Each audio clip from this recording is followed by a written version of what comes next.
Hello everyone, this is my review of the Flex Series blade refills. You can get these refills like in a subscription if you want to, like every month, so you can have new blades for your shaver. Just the shaver head alone is sent, nothing else is sent with it.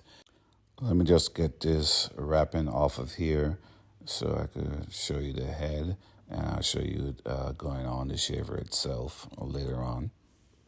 Now you can take the shaver apart and open it up like this to clean the hairs out of it, which I recommend you do after each time you shave to make it last longer and able to cut well.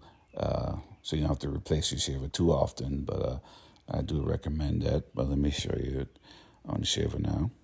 To replace it, just pull the old shaver head off, toss that one aside, away, and just stick the new one on, and you're ready to go. Good to go. So hope this review helps.